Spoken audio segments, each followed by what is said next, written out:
Hello, good evening, welcome everybody. I'm not sure who's managed to get online, who's there, who can actually see me. Clarissa is online. Hi, Clarissa. This has all been very stressful because I've been fuffing with all the technical settings up until literally 5 minutes ago. So I hope that you can actually hear me. So if you can hear me, please put a message in the comments and let me know that you can actually hear what I'm saying. And I hope that if I've done everything correctly, you should be able. Thank you. Thanks, guys. I should be able to. I don't know if you can hear me. If you can hear any sounds coming through my keyboard at all. So yeah, it's been the day didn't quite go to plan, but that's jazz for you, right? That's one of the beautiful things about improvising. So I just want to see if yes, we can. Great, thanks, Francesca. It's really great to see you guys. Well, I can't see you, but I can see you there, and it's fantastic. Thank you very much for joining me. So yes, tonight is I thought I just wanted to mark yesterday's album release, because given the the current situation with lockdown, we don't know where if and when we'll be able to gig again. I'm sure we will, but in the meantime, I thought, look, I just want to do something because I've been working for so long on this album, and I didn't just want to let it go without celebrating the release. So that's what tonight is for me. It's a bit of a celebration. In fact, I got my nice bottle of ale, which I'm going to take a few swigs off during the course of tonight. In fact, I'll start now. As like I said, it's been a hell of a day running around, sorting out the kids and everything else, and then try to figure out how to use this software that I'm using for this live stream. Anyway, enough of that. So tonight is, like I said, it's about celebrating this album, Vesuviana, and I thought I would do the things that I would normally do on a launch gig. So I will be playing some of the tunes and chat a little bit, as I would normally if I was on stage. I think I might just I haven't really warmed up or anything, so I might just start fooling around at the keyboard. Let's see if this works as well, because I was really excited to try this new piece of software. So let's see if my camera switch works. Nope. Oh yeah, no, it doesn't work. Okay. Oh yes, this is it. I just pressed the wrong one. So yeah, I got this other camera that gives a better view of the piano. Hopefully you can still hear. Hopefully the microphone is not getting in the way too much. But what I might do when I play, I might just take this microphone off and put it somewhere where it doesn't get in the way.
thing, you know, when you forget to switch your phone on.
Okay, yes.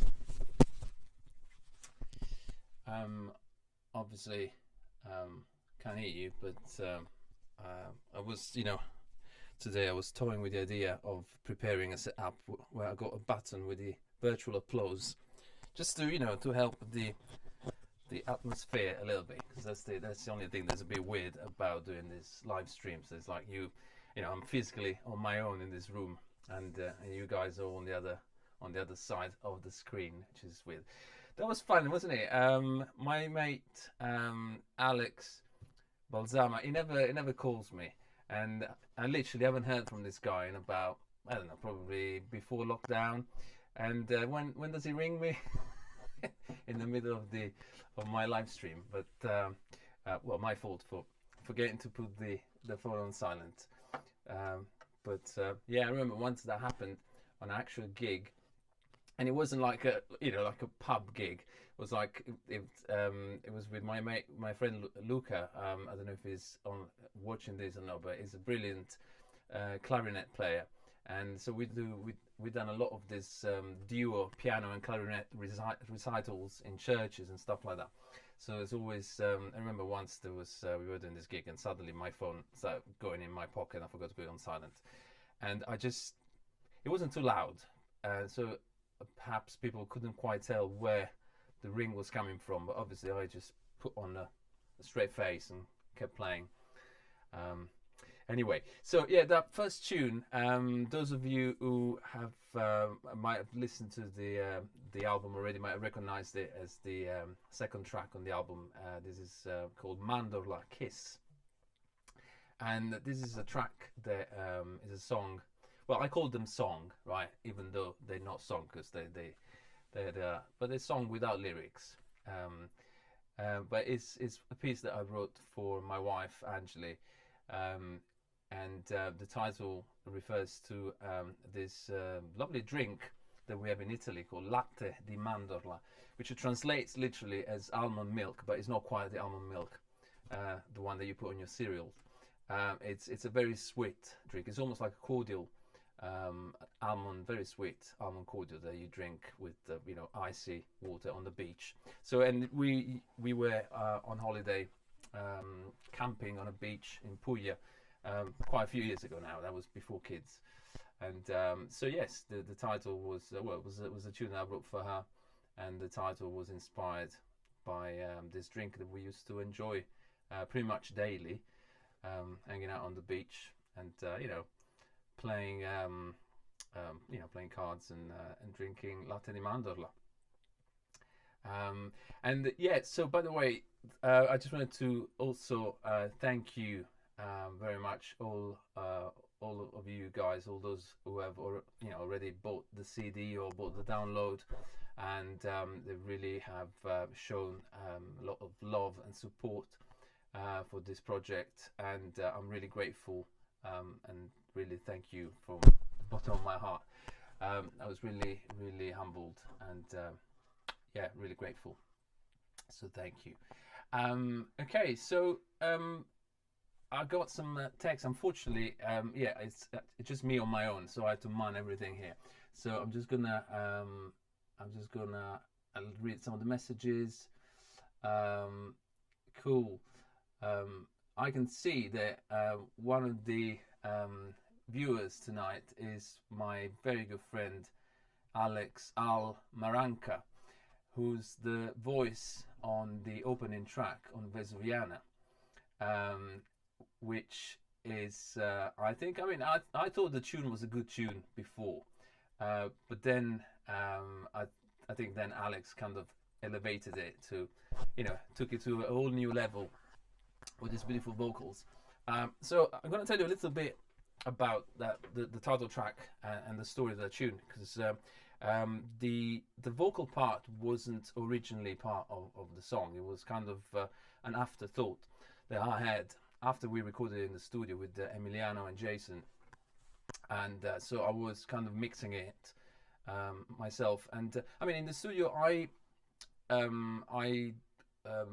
said to the guys, let's record an intro, which is kind of rubato, and there's that sort of opening, because my idea was to musically recreate what we call a fronna. Now, fronna is a typical vocal improvisation, which is typical in Neapolitan folk music, and a fronna is usually sung as the opening of a song, or it's sometimes I think it's also a form in itself, and Alex might correct me here, but my understanding was that it's generally used as an intro. So anyway, I wanted to have that kind of sort of imitate that sort of really loose intro instrumentally, and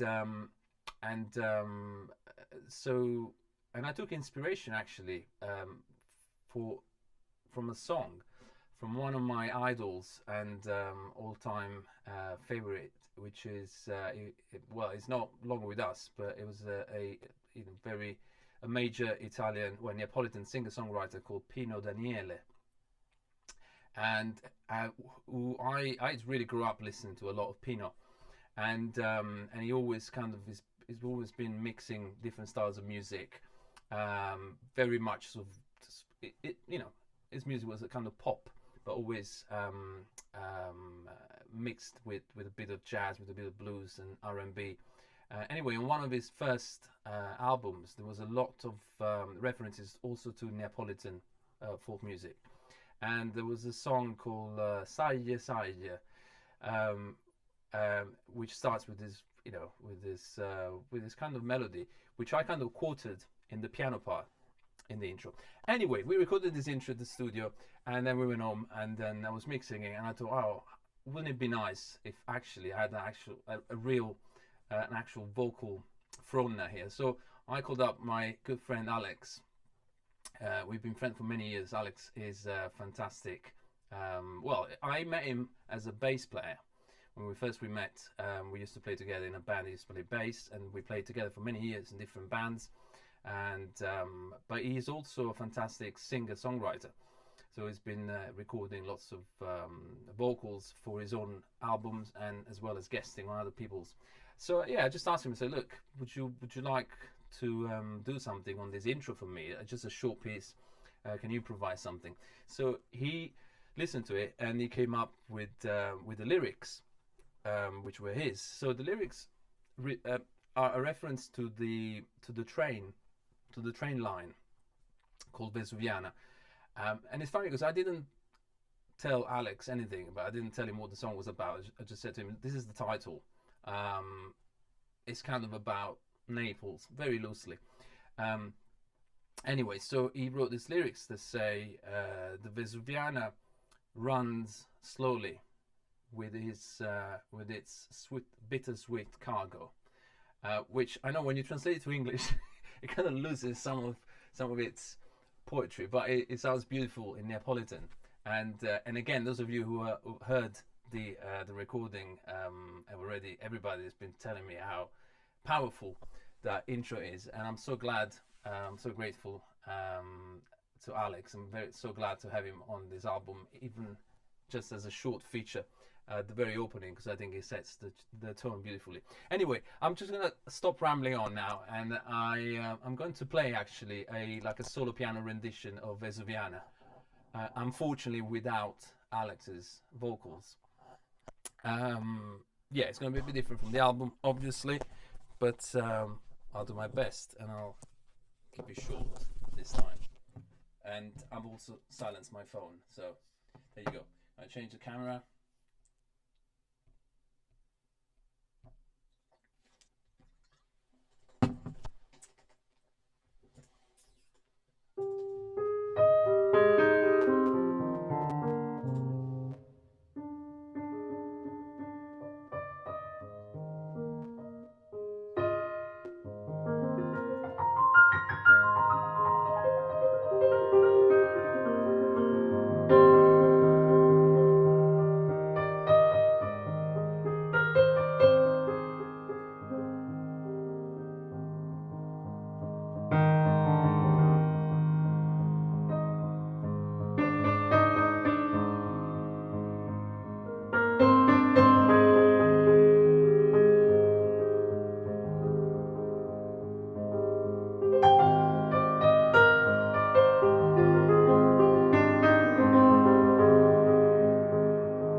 Okay, so that was a solo piano version of Vesuviana. I never performed this song as a solo piano piece, so that was an interesting experience.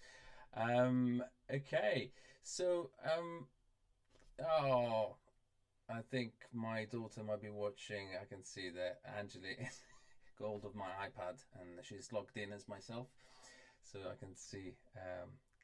Yes, that's probably from Facebook. Lovely. Okay, so yeah, that was Vesuviana, the title track, and yes. So for those of you who've never been to Naples, you should go.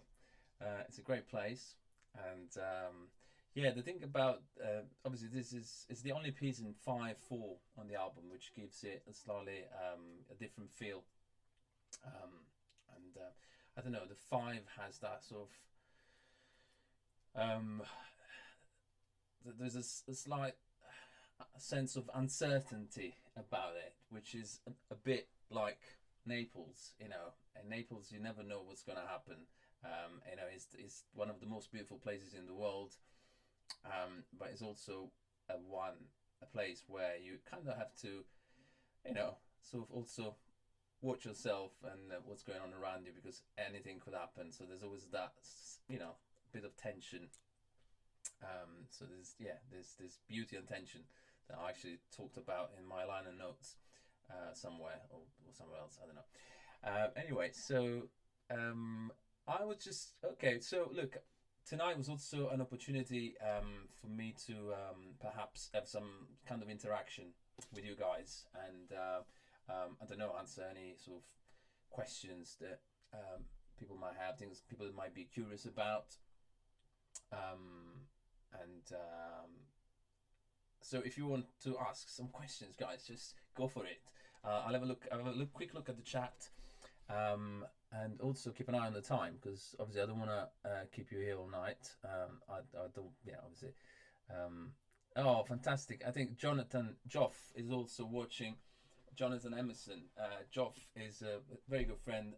Is the amazing artist who came up with the design for the cover, and that is also another great story, because we were just sitting in the garden, and this was way before the no, actually was I think it was after the first lockdown. I can't remember. Anyway, we were having a lovely evening. It was in the summer, early summer. We were having fish and chips in our garden with our families, because Joff's daughter is my daughter, school friend, so they in school together. So we were just hanging out, and we were chatting, and I was telling about this project, and at that point I had just only decided to call the album Vesuviana, and Angeli showed me a beautiful picture of Naples that one of her Facebook or Instagram contact had put on her profile, this girl from Naples. And I thought, wow, this picture is stunning. Maybe I should ask this girl if I can use the picture for the cover. But then we were, you know, chatting with Joff, and I said, Joff, how would you be up for maybe design something for my cover? Because I've seen Joff's work before, and Joff does some the most exquisite prints, and he works with you know, he does lino cut, so it's a real artist, and you know, and an artisan in a sense. It's not just about, you know, computer graphic design. He actually uses his hands to cut pieces of vinyl and makes his own prints. Is fantastic. Anyway, you all seen the cover of Vesuviana, right? And you can all agree how beautiful that is. And yeah, so he said, Joff said, yeah, sure, no problem. So I gave him this picture as a kind of a reference. I said, look, I don't know what I want really. It's just like you know, an image of Naples or something. But obviously, I didn't want it to be as literal as a photo, as a picture. So yeah, Jeff took this picture, went away, and then he sent me an email. I said, look, I just sketched something down. What do you think? So actually, what you see here, it was Joff's initial sketch, and look at that. And I said, yeah, just I can tweak it. Let me know what you think. And I was like, the moment I saw it, I just fell in love with it, and I said, look, I think this is it. It's beautiful. It's perfect. Doesn't need anything else. And so that's how the cover came about. So thank you, Joff, for the beautiful cover. And by the way, guys, Joff has a website, JonathanEmerson.com. I will, you've probably seen Jonathan tagged in some of my Facebook posts with his website, but I'll make sure to add his website in the description of this stream once it's finished and it goes on YouTube as a normal video. So you will, if you want to check out Joff's work, I would definitely highly recommend that you guys do so, because he's an amazing artist. Cool. So let's see what else is going on. So Alex Almaranca is online. Driving Rhythm, Clarissa. Yeah, is that you? Yeah, driving. Yeah, it's got that. Because it made me think about this train. The Circumvesuviana. We call it for short. We call it Vesuviana. Which was the train that I used to. Well, one of my piano teacher used to live just outside Naples, so I used to ride on this train. Which it's a beautiful train ride actually, because it goes from Naples Central Station, which is not the most particularly appealing place, but then it goes off and it has all this coastal track and all around Mount Vesuvius. So you got Mount Vesuvius on the left, and on the right you got the sea and the bay and Sorrento and Capri in the distance. It's absolutely gorgeous. And so yeah, it's for me, yeah, if I close my eyes, I kind of try, I remember riding that train and being Naples. Okay, I'm just gonna look at some other questions here. Yeah, that's right. Okay, so Emiliano is asking. Emiliano was playing drums on the album.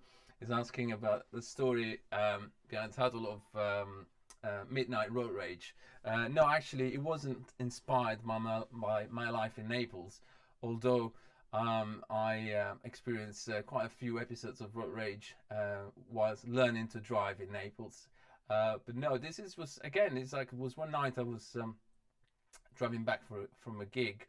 Actually, we were together with Angeli. We were together in the car. We were just driving down Edgware Road, and I think we wanted to make like a late stop at one of the kebab shops, one of the Lebanese restaurants on Edgware Road, and yeah, this guy just came out on the other side and sort of cut me, and I got really a bit silly.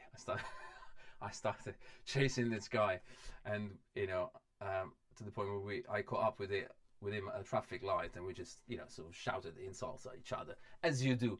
But yes, obviously not one of my proudest moments, but there you go. I thought afterwards, at least I'll write a tune out of it, and that sort of helped me get it out of my system. So that's what Midnight Road Rage is titled after. But the thing about, actually, obviously, when I first composed the tune, I wasn't thinking necessarily about the episode. I was just actually trying to do something with a particular scale, a particular musical scale, which is not an easy scale to get some nice melodies out of it. In technical terms, we call it the diminished scale. Now, don't worry, I'm not going to turn this into a music lesson, but just to say, look, this is the difference, right? This is the major scale, which we all know. The diminished scale goes like this, which is kind of a bit weird. It's great, we use it a lot in jazz and improvisation, but I really wanted to write a melody using this scale. I just wanted to take on this challenge with myself to come up with a melody, because that's the thing about me. I really, as you probably figured out now from listening to my album and my compositions, I really love melodies. I had to have a melody. I guess that's the Neapolitan in me. So yeah, that's how I came out. I started fooling around and I came up with the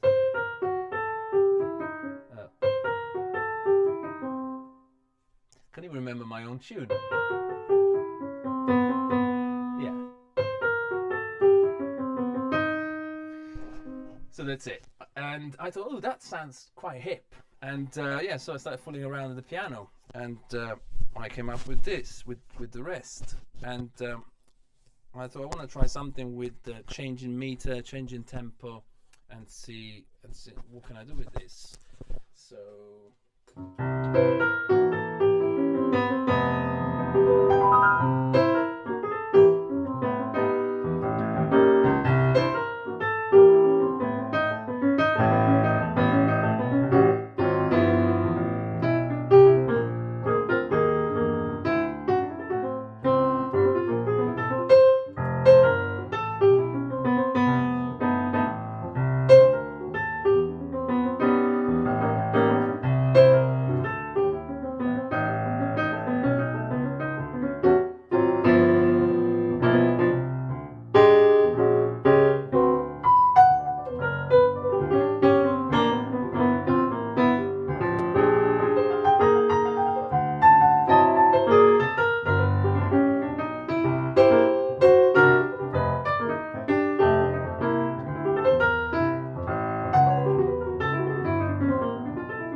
Something like that. Obviously, it's a lot more exciting on the album, and there's amazing playing from Emiliano. Emiliano plays on this tune some of the things that he doesn't normally play. Is that there's that really heavy rock beat. Even Angeli was telling me yesterday. It's like, that's Emiliano doesn't usually play this kind of stuff, you know.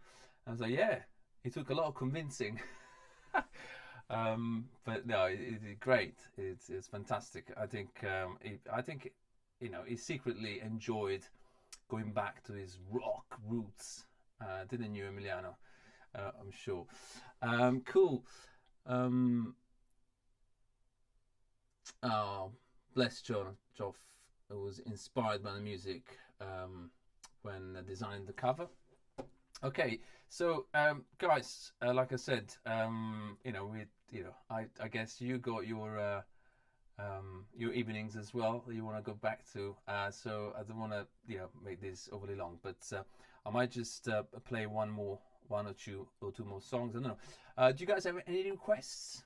Should we have a little poll? Do you want to just type the title of your favorite tunes? Of a favorite tune, and we see which one has more votes, and I'll play the one that gets the majority of the votes. So already played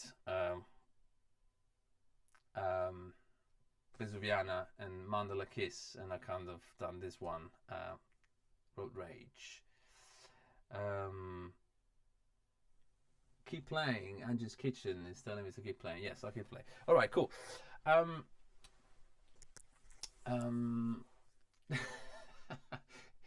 Cool. All right, so it's hard to do the fast tempo ones on my own, but I might do un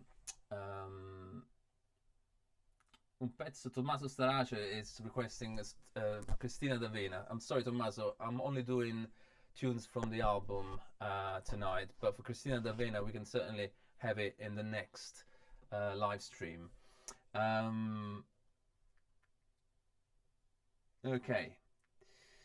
Okay, so actually I was thinking about Concertina, because Concertina is a song that means a lot to me, because I wrote it for a person that meant a lot to me, and I think so far has been the only composition out of all the compositions that I've written over the years that I have actually named after a person. So Concertina, I refer to her as my third grandmother, because she was not my natural grandmother, but she was kind of the same age as my grandmothers, and she raised me and my sister She looked after us when we were kids, and so we had a really deep bond and deep love for her. And yeah, when I say my third grandmother, I think I got, I think both me and my sister got more love from her than from our natural grandmothers put together. And she was an amazing lady. She was born in 1909, and she passed away about, about 50 years ago. So, and she would have been, very old now. Um, but yes, and she was a very simple person, very humble origin. She didn't really go to school, but she was the wisest person that you will ever meet. When she opened her mouth, everything she said, was very wise. So, which is a reminder that really, in life you don't need education to be educated about life, really. Anyway, so this is a song about her, and it's called Concettina.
And so there you go. That was Concertina. Uh,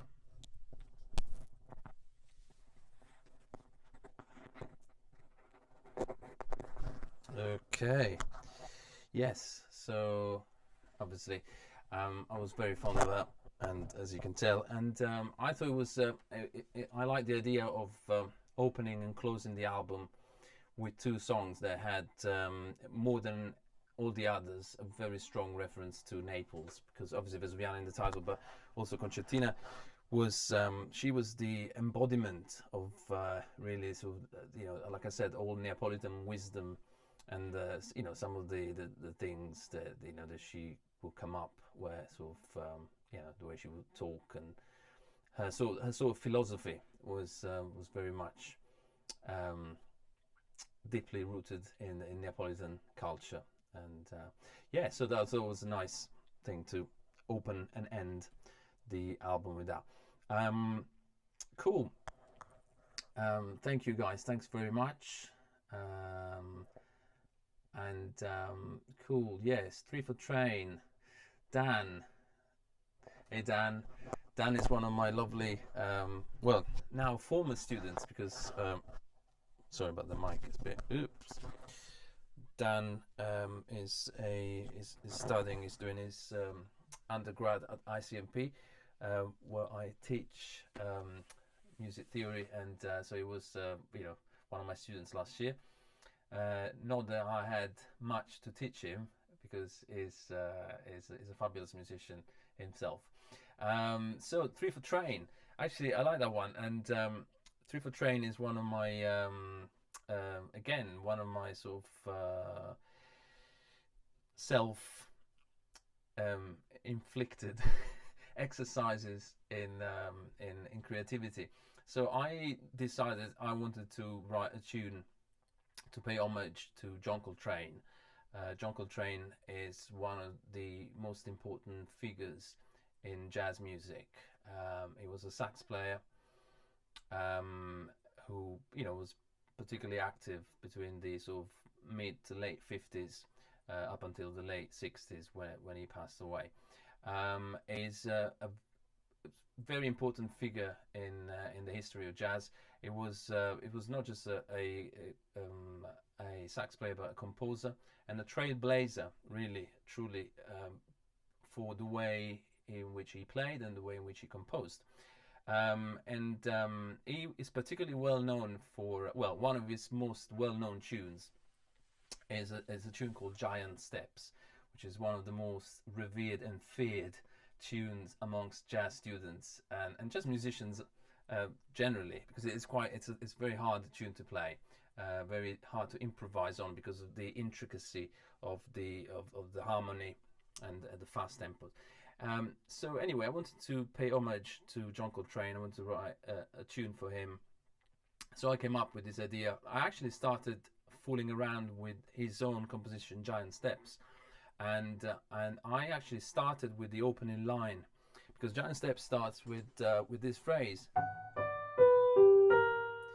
So which is just there's 4 notes descending, da da dee do. So I got rid of the top one and did the second, the third, and the fourth, and that one. So that's the beginning of the opening phrase of my Three for Train. And like him, I try to use a sort of harmonic progression that uses some of the devices that he pioneered. Now I'm gonna just geek alert.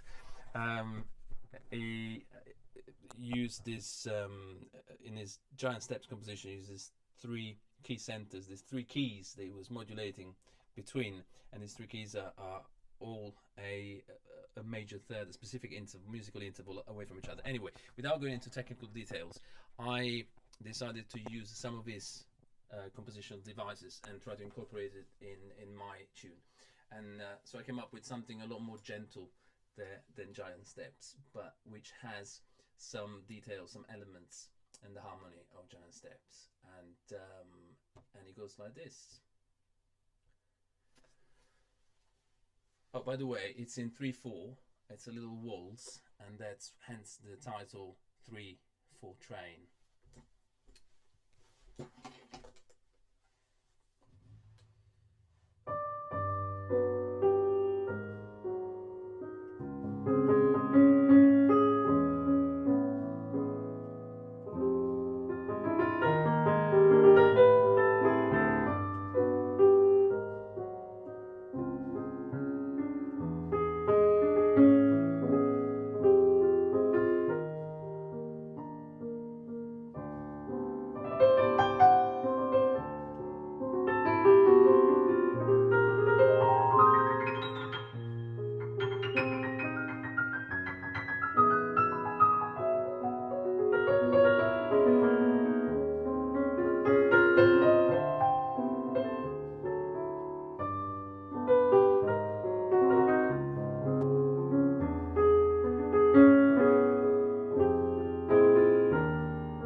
something like that.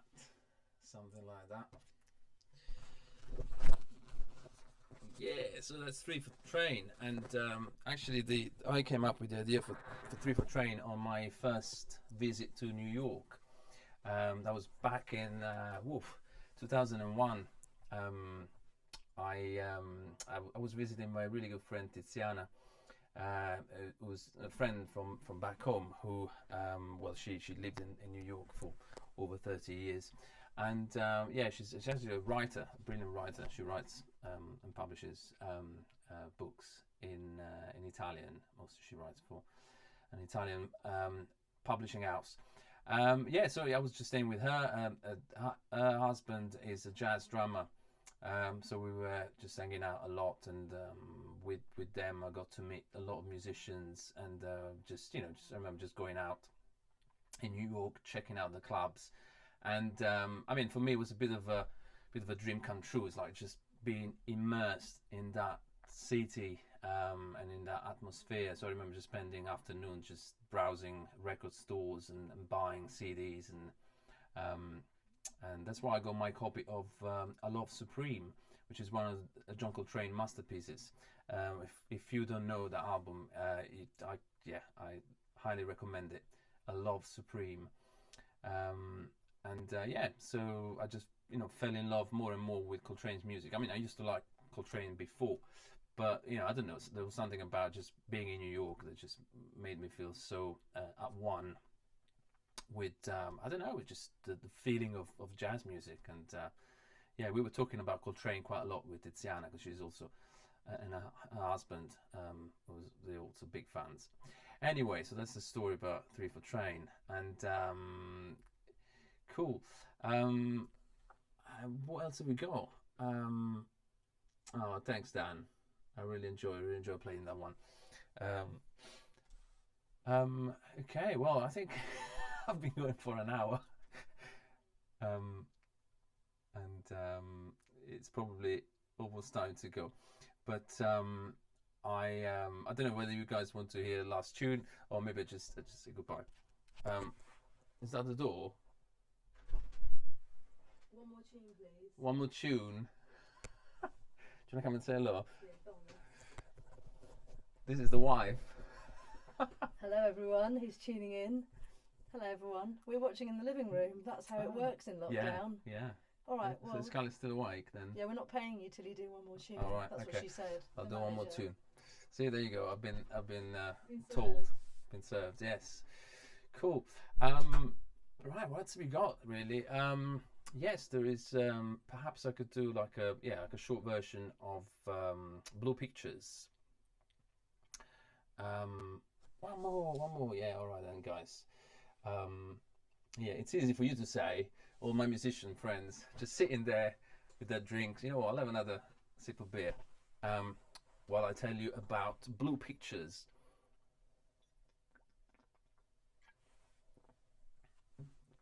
So, Blue Pictures of You is actually the title of a short story by a British author called Hanif Qureshi. Now, Hanif Qureshi is not particularly well known. It depends with how old you are, but I think he was fairly well known in Britain for some of his stories. Some of his books were turned into TV, into films and stuff like that. Anyway, so Ange gave me an anthology of his.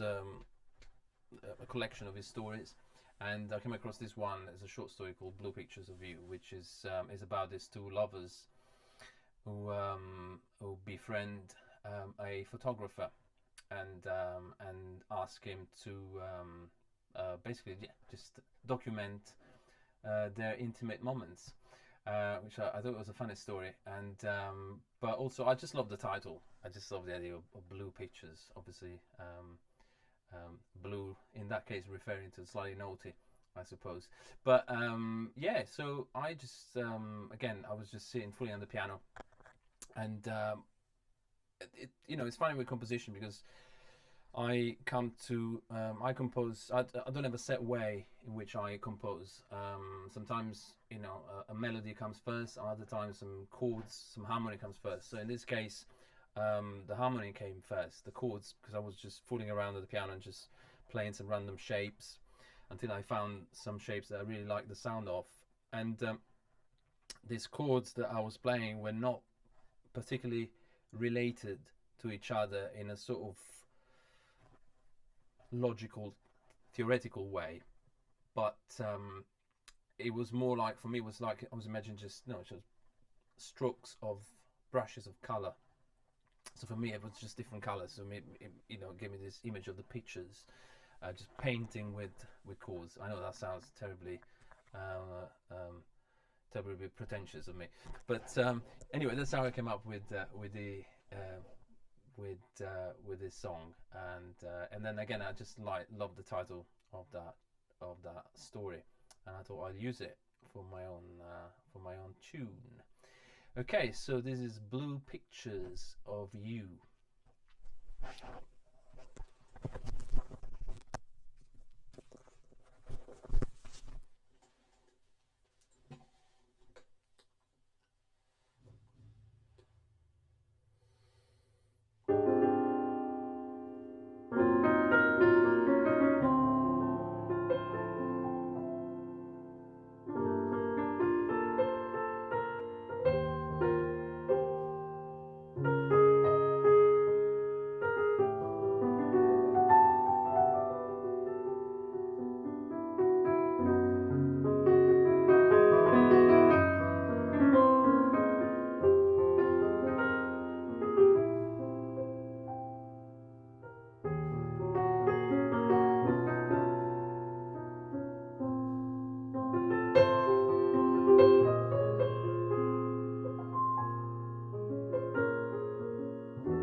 Cool. All right. That was a little impromptu version of Top Geezer, because I thought I couldn't finish really the set without Top Geezer and without telling you what that is about very briefly.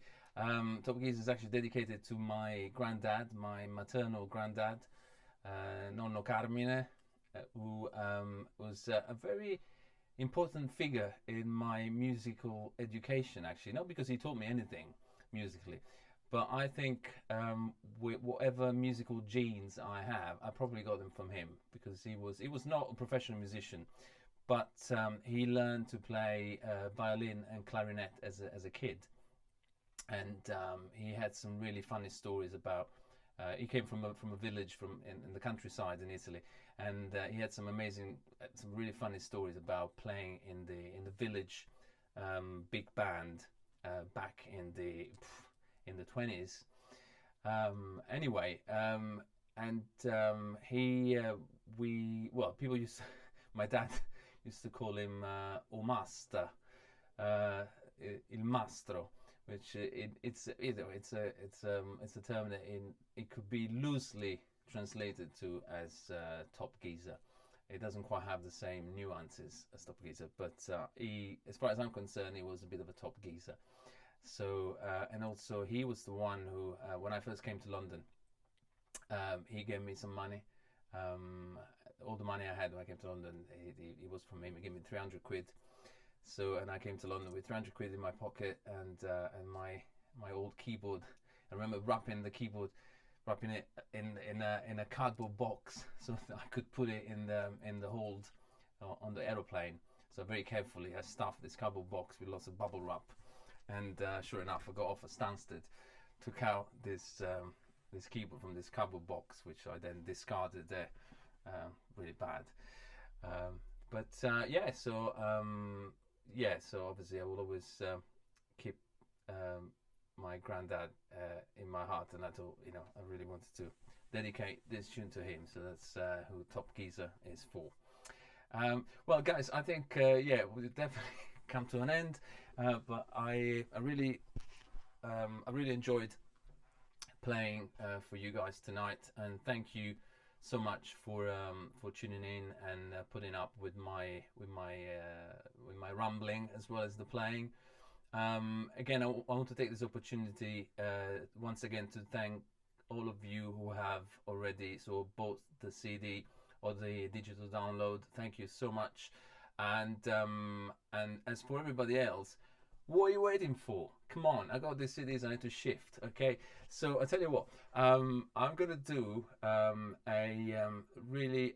like a special offer for the people who watched this stream live.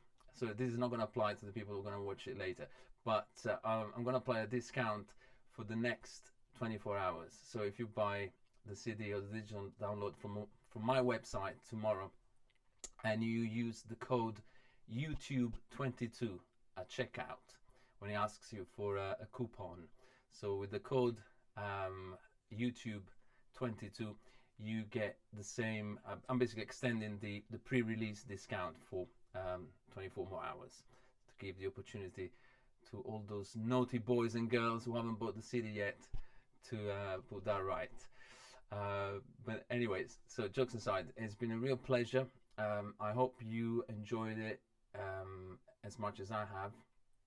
And yes, I think now that I've sussed out the technology and I kind of know what I'm doing with the computer and the streaming and everything, I think we might be doing some of these again in the future. And next time I would love to have some live guests on a video. So I'm going to work out how to do that, so that we can have some maybe some interviews as well. It would be nice to have some of the guys who played on this recording to join in with me with the chat, and perhaps we can have some questions for them as well. Yes, so thank you very much, and I'm gonna say goodbye, and I'll see you on Facebook probably, I'm sure, and hopefully I will see you in the flesh in the not too distant future, whenever things go back to some kind of normality. All right, So thanks very much for staying with me tonight, guys, and yeah, see you soon.